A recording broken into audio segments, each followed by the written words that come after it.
Hey everybody, thanks for tuning in.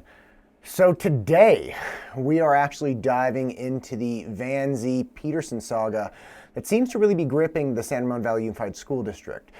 For those of you that don't know, obviously Michelle Peterson was somebody who was running for Board of Education in Area 1 in San Ramon Valley Unified, and Jesse Van Zee was also running. Jerome Pendel was running as a third candidate, but the election results really came down to Michelle Peterson and Jesse Van Zee. Jesse did win by just a couple hundred votes, and everything was hunky-dory. But what people are starting to find out about and read about is that there was somewhat of a questionable website that came out in the last hours of the election. About a week before the election, a website came out reporting to have, personal information about Michelle and how she was, disgracefully removed from the San Jose Fire Department and blah, blah, blah. Since then, a journalist named Rachel actually came out and wrote an article about the misinformation campaign that was thrown against Michelle, who was behind it, what it said, what was true, what was not true, and then kind of loosely tying the results of the election, at least to some degree, to the fake website and other things, saying that, she was winning, and then in the election day, Jesse snuck ahead, and it is what it is. Now, I did reach out to all three people that I think are at the core of this, Michelle, Rachel, and Jesse, to find out, look, where's the truth here? And it is really complex, but I think it's also kind of clear at the same time when you look at all the information. So let's do this. Let's start with the initial website that came out about a week before the election. So a group of people that call themselves East Bay educators actually put out this, press release. I don't know if you want to call it an article, call it whatever you want.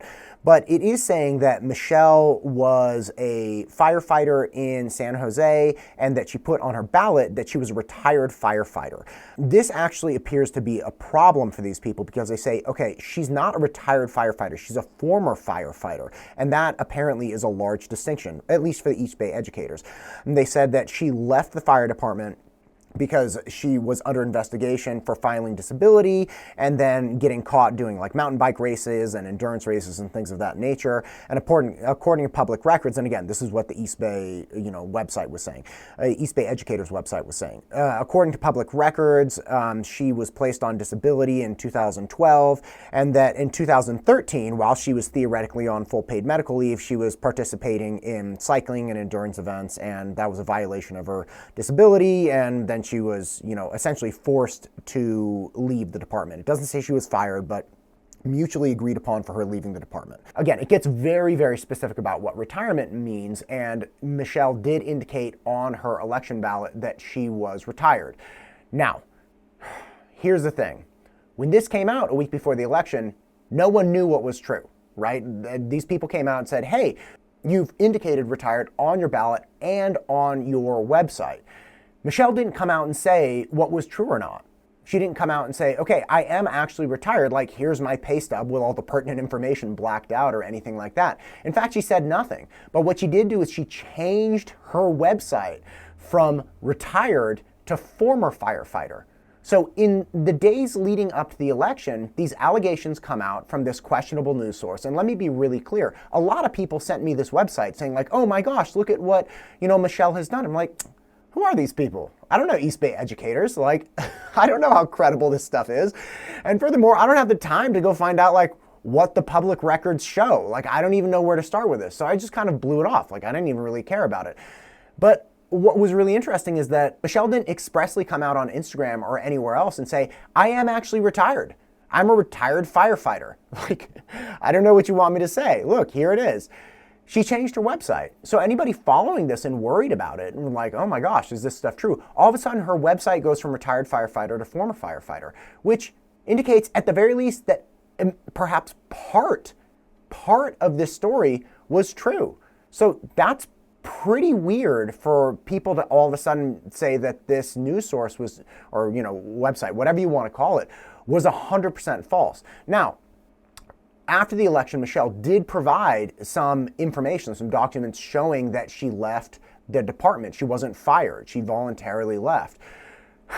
But what's interesting is that the form that she provided, that Rachel actually provided to Jesse, saying like, hey, Michelle wasn't fired, here's the information. The document shows that Michelle resigned, and there is an option to say retired. So let's be clear. The form provided to Jesse and provided by the department says that Michelle did not retire from the fire department. It shows that she did indeed resign. And that's information that was provided to Jesse Van Zee after the fact by Michelle and Rachel. So I don't know what people are hoping to get out of this by saying this entire website and claim that she's not in fact retired is false. She's not retired. She resigned from the department and she changed her website to say former firefighter. That's it. That's it. Now, I did reach out to Rachel and Michelle and asked, why did you change the website? Neither one of them had an answer. Rachel essentially said that Michelle just changed it because people were bothering her. And again, I don't think Rachel was acting in bad faith here at all. Let me be really clear. I think she's a talented young woman. But again, she indicated that she asked Michelle the exact same thing. And Michelle just said, I don't know, people were bothering me. And so I changed it, essentially. And I also asked why she didn't come out and publicly deny the allegations. And Rachel, again, reported that she asked Michelle the same thing and that Michelle had told Rachel, the reporter, I was advised by people in my circle to just not respond, to just let it blow over and do whatever. It's like, okay, that's a little out there, but if these things were so blatantly false, why not just respond and say no? Like it would be like if Michelle said, hey, I'm a mother of two, and somebody's like, no, she's not a mother of two. You just take a picture with you and your two kids and there you go. You're a mother of two. Like, these are my kids. It'd be pretty straightforward. But again, there was no response. No response by Michelle's supporters, no response directly from Michelle. There was just no response. So really hard, obviously, before the election for anyone to know what was true or not. Another very curious thing about the article that was written by Rachel is that she quotes one of the Nextdoor moderators saying that they were aware of the misinformation campaign and all the things that were going on with it, and they had to connect privately to get these links taken down off of Nextdoor because they were all over the place. But what's crazy is that the Nextdoor moderators were taking down this website link before anyone knew if it was true or not. So let's be really clear. In the week before the election, Michelle did not come out and deny the allegations by the website. She didn't deny the East Bay educators' allegations against her. In fact, she changed her website, once again, from retired to former firefighter, indicating that there perhaps may have been at least some truth behind that. But the Nextdoor moderators were actively taking this stuff down as misinformation. Why? You don't know if it's true or not. Michelle hasn't said it's not true. The website shift indicates it might be somewhat true, or at least partially true. Why were the Nextdoor moderators taking down the link to something that indicated there might be election fraud, or at least ballot fraud, or falsehoods with Michelle's story? It seems ridiculous to me. But again, that's another thing that Rachel states in her article. And again, why? Why were people doing that? Rachel also states towards the end of her article that Jesse did not tell his circle to stop circulating the article or the website, whatever you want to call it. I'm just going to call it the article from East Bay Educators at this point because I keep getting them back and forth. But again, the East Bay Educator website did have stuff on it that was bad about Michelle. Okay, not very complimentary stuff. And Jesse's supporters, as he freely admits after the election, when people started asking, did your supporters send this around? He's like, yeah, look, if you're telling me that this person sent it around, that person's a supporter of mine, absolutely. Or this person or that person. And Rachel asked Jesse, like, why didn't you tell them to stop? And what a curious thing to ask in my mind, because Jesse doesn't know it's not true. In the days before the election, there's a website saying that his opposition, the opposing candidate, has done some shady things. The opposing candidate doesn't come out and deny the shady things. And again, in fact, changes her own website voluntarily to confirm at least part of the shadiness, right? That she's not retired, that she resigned, or she's former, or whatever you want to say. Jesse doesn't know if it's true or not. So why would he go around defending Michelle and telling people to stop passing things around? Jesse did receive the same communication that other people received from East Bay educators, and he several times asked him, look, do you have any proof of this? Because he personally didn't want to start talking about it until there was proof. That's very, very clear. Jesse never, retweeted the website or referenced it in the week leading up. But some of the people that wanted Jesse to win absolutely did because they thought it was true. And if you think that somebody that you don't want to win has done something shady, you spread whatever evidence you have of shadiness around. And that's exactly what people did. What Jesse's obligation to defend Michelle or like fix a situation for Michelle is, I have no idea. But in Rachel's article, she makes a point of saying that Jesse did not tell people to stop spreading the website around. Because of course he wouldn't. Why would he? He doesn't even know if it's true or false. And it's not his obligation to come to Michelle's defense, especially when Michelle is not coming to Michelle's defense. Michelle could have come out and told people to stop spreading it. Michelle could have said anything she wanted. It's not Jesse's or Jerome's obligation, lest we forget there was a third candidate. Jerome Pandel didn't come out and tell people to stop spreading around the information. Why we're focusing on Jesse, I can only assume, is because he won, but Jerome didn't do anything or come to Michelle's defense either. So again, a bit of a very odd point in this article. And finally, there are several small things in Rachel's article that I think are really questionable. Specifically, she quotes Newell Arnich, a city councilman, town councilman. I really, really like Newell, by the way. I like all of the town council people in Danville. I think they exceptionally serve Danville. They are wonderful, incredibly talented people, but they all run elections. And Newell Arnich came out in support of Michelle, totally fine. And he said, I think Michelle's great. I think she's, this, that, and the other. And then he does go on to say that he doesn't think too highly of the other two candidates. Rachel quotes Newell Arnich in her article talking about how it's just not okay to be this sleazy and horrible during an election. And then he goes on to say people are making things up, or people apparently think it's okay to start making things up. His direct quote is, "Now it seems as if people believe it's okay to make things up. What used to be just called mudslinging has turned into people putting things out there in a way now that appears as though it's fact." Okay, that's fine. Newell also sent out an email to over 10,000 of his followers in support of Michelle. And in that email, Newell says, of the other two candidates, one candidate is running for a third time and simply wants to be elected, to be an elected politician. In this case, he's talking about Jerome Pandel. That Jerome, I guess, is running for a third time. This is Jesse's first time. So again, that first comment's about Jerome. The second one is directly about Jesse. The third has no knowledge of finances, budget, or unique economic challenges that our district faces and does not have any knowledge of the role responsibility of a school board member. This third candidate is very clear on a lot of hot button rhetoric and does not know what policy decisions any local school board has authority over. That, to me, is just like, how do you know all of that?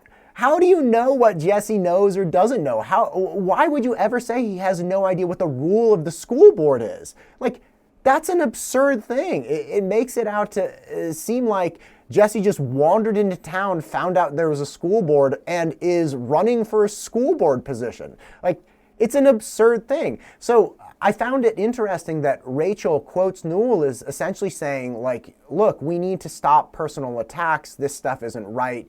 Like, we need to run clean campaigns. And then he turns around and says these absurd things about Jesse Van Zee to, over 10,000 people in an email blast. Again, I really like Newell Arnich. I like all of the town council men and women. They're incredibly talented, intelligent, and hardworking. They're great, in short. And Newell is no exception to that.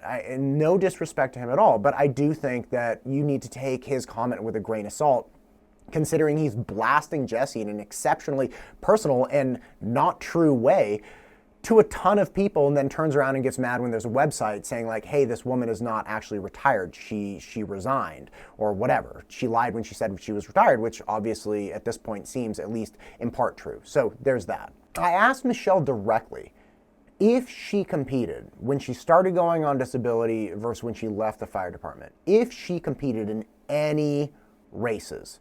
Right, because this was an allegation that was in the original East Bay Educator website, article, whatever you want to call it, and she never responded to it, to the public. I asked her in an email, hey, I have a couple quick questions. One, did you in fact, participate in any sporting event, be it a bike race or a Tough Mudder or whatever, any of it? And she refused to answer. She did respond to my email, so I did get a response from Michelle, but she refused to answer that question, which It's like, it's a simple yes or no, and that goes a long way to showing whether or not the East Bay Educator website had more accurate information. She could have just said, no, I didn't compete in anything. When I was on disability, before, after, whenever, like, these were the dates of my competitions. I was injured. No, I did not compete. But she didn't do that. She refused. She said she knew who I was. She had listened to some of my podcasts, but she refused to answer those questions. And again, this would have been really, really simple if she was like, no, I didn't compete in anything, and this, that, and the other, whatever. That she just elected to not say anything, which begs the question, like, okay, did she in fact compete? Is there more truth to this? But again, we will never know because she won't confirm or deny. Again, a very simple thing to just deny right out of the blocks. And the last thing that, again, was in Rachel's article is that there was apparently a complaint filed with Contra Costa County about Michelle Peterson, and Rachel says that turns out to be completely false. But again, in text messages provided to me from Jesse that were provided to him from Rachel, that's actually not true. There were people that were complaining to Contra Costa County, and one person reached out to Rachel to tell Rachel, I personally filed a complaint with Contra Costa County. So I don't know what's going on. I don't know who you're talking to, but this is just not true. But again, Rachel goes on to say that a claim that Contra Costa County officials were investigating a complaint concerning Senate Peterson also turned out to be false. We don't necessarily know that. At least some people are saying I did actually file a complaint and I'm waiting to hear back.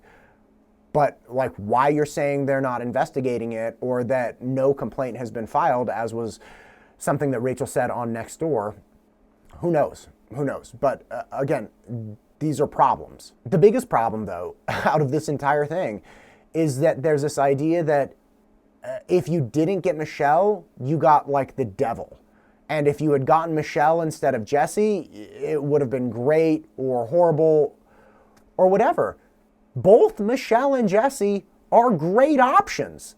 Like, why people don't seem to understand that is beyond me. Michelle would have been great. Like, she and Jesse didn't agree on everything, but I don't understand why people think this is going to be so horrible. Jesse's a great option as well. More people voted for Jesse than Michelle. That's how democracy works. Okay. But it doesn't mean that Jesse wants to do horrible things just because he's not Michelle. He wants education for his kids. He has a lot of kids in this school district, more coming. So it's like, why? Why everyone thinks that this election is somehow like the end of San Ramon Valley Unified is beyond me. Jesse's going to be great, and Michelle would have been great.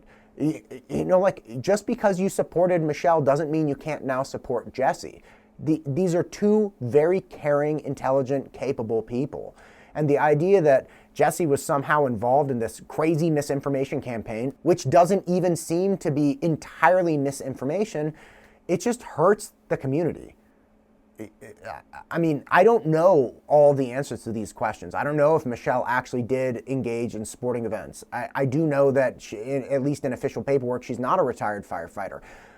I know that stuff, right? But we won't know about the other questions that this website brought forward.